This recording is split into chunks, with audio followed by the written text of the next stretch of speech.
అందులో మీ బీసీ సేనలో 3 నెలల నుంచి శ్రమిస్తున్నందుకు మాకు చాలా సంతోషంగా అనిపిస్తుంది. మా హయాంలో వచ్చినందుకు, మా అమ్మగారు శంకరన్న హయాంలో వచ్చినందుకు, కాంగ్రెస్ హయాంలో వచ్చినందుకు ఇంకా సంతోషకరంగా ఉంది. అందరికీ అభివందనాలు. Very good. ఈరోజు చాలా సంతోషంగా ఉంది. భారతదేశానికి స్వాతంత్రం వచ్చిన తర్వాత భారతదేశంలో అత్యధిక జనాభా కలిగిన కులాలు బీసీ కులాలు కాబట్టి బీసీ కులాలను ఈ భారతదేశంలో రాజ్యాధికారానికి దూరంగా, విద్యకు దూరంగా, సామాజిక న్యాయానికి దూరంగా ఇలా వివక్షతకు గురి చేసిన కొన్ని పార్టీలు, రాజకీయ పార్టీలు, రాజకీయ నాయకులు ఇవాళ కొందరు పోరాటం రాష్ట్రంలో అయితేమి, దేశంలో అయితేమేని 40 సంవత్సరాల నుంచి కూడా మన బీసీ నాయకుడు, అట్టడు వర్గాల నాయకుడు ఆర్ కృష్ణన్న పోరాటం, జాజుల శ్రీనివాస్ పోరాటం, ఎస్సీలకైతే మందకృష్ణ పోరాటం, ఈ యొక్క పోరాటాలన్నీ కూడా సామాజిక న్యాయం గురించే పోరాటాలు వచ్చినాయి. కాబట్టి ఈ పోరాటాలు నిజమైనయని తెలిసి ఇలా రాహుల్ గాంధీ గారు అధికారమే ముఖ్యం కాదు, ఈ దేశంలో బడుగు బలైన వర్గాలను ఆర్థికంగా, రాజకీయంగా, సామాజికంగా, విద్యాపరంగా వాళ్లకు సరి అయిన జనాభా ప్రాతిపాదికన రిజర్వేషన్ కల్పించవలసిందే అని చెప్పి ఒక సాహసోపేతమైన నిర్ణయం తీసుకొని భారతదేశంలో అసమానతలను నివారించాలి, సామాజిక న్యాయం చెయ్యాలనేది ఒక సంకల్పంతో ఒక శిలాశాసనం రాసి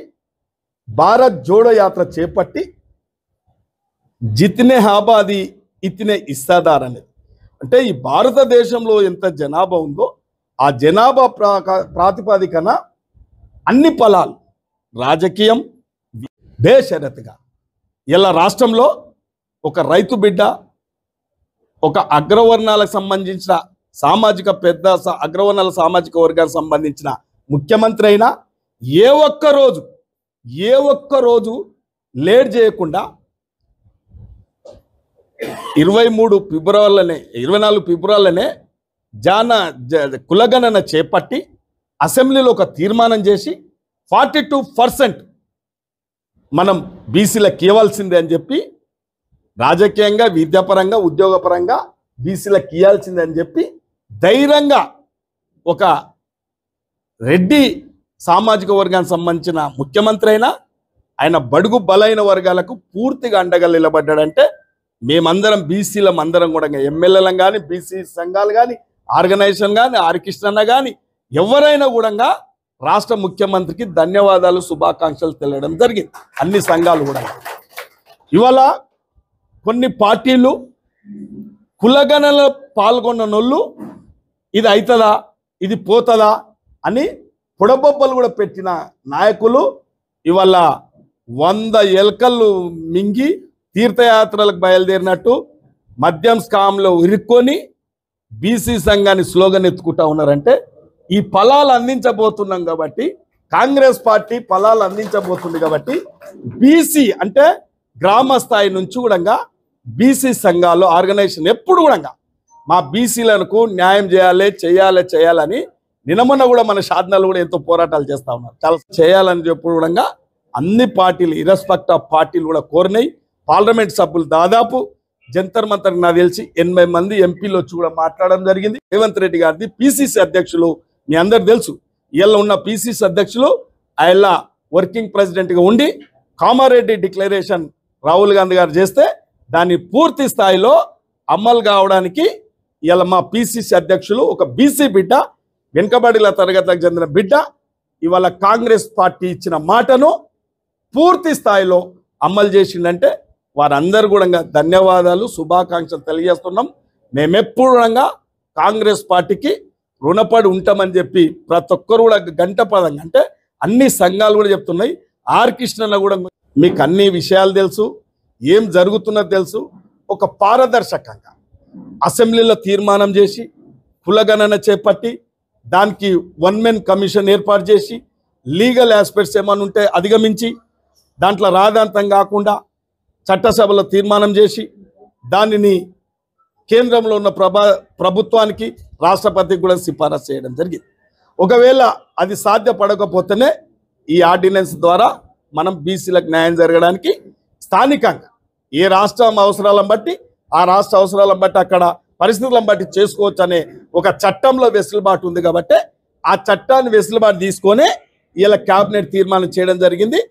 విడతల వారీగా నెక్స్ట్ ప్రాసెస్ కూడా త్వరలోనే, ఏదో వాళ్ళు ఫామ్ హౌస్ల క్యాబినెట్ కాదు, ఇది ఫామ్ హౌస్ల క్యాబినెట్ కాదు, సెక్రటేరియట్ల క్యాబినెట్. ఇది సెక్రటేరియట్లో 15 రోజులకు 15 రోజుల క్యాబినెట్ ఏర్పాటు చేస్తున్నామంటే కాంగ్రెస్ పార్టీ ఎంత చిత్తశుద్ధితో ఉంది, ప్రజలకు ఎంత అందుబాటులో ఉన్నదో మనందరికి అర్థమవుతా ఉంది. కాబట్టి సరే, పరిస్థితులు ఇట్లనే ఉండయి.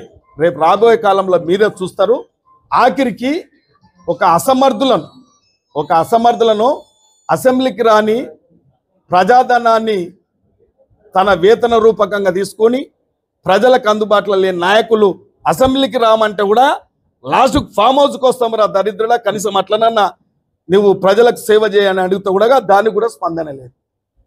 వాళ్ళ విజ్ఞత కొద్దిగా రాజకీయంగా, ఆర్థికంగా, సామాజికంగా, విద్యాపరంగా, ఉద్యోగపరంగా చాలా లాభాలు జరుగుతాయి. కాబట్టి వీళ్ళ యొక్క స్థితిగతులు, వీళ్ళు సామాజికంగా ఈ అసమానతల నుంచి తొలగిపోయి సామాజికంగా పూర్తిగా స్థిరపడతారు, వాళ్ళ జీవితాలలో ఒక వెలుగు నింపుతారు. కాబట్టి మరి ఈ ప్రజలు ఈ తెలంగాణ రాష్ట్రంలో ప్రభుత్వాన్ని నిజంగా ఒక మాట ఇచ్చిన ప్రభుత్వానికి మాటలు నిలబెట్టుకుంటున్నందుకు రేపు భవిష్యత్తులో కూడా మనమందరం బీసీ బిడ్డలమందరం మనకు ఒక అవకాశం ఇచ్చారు.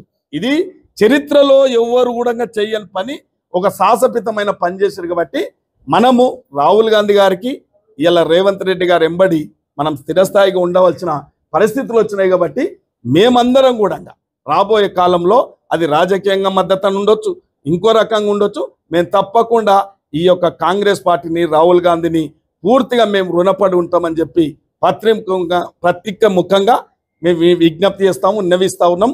మరొకసారి వారికి ధన్యవాదాలు.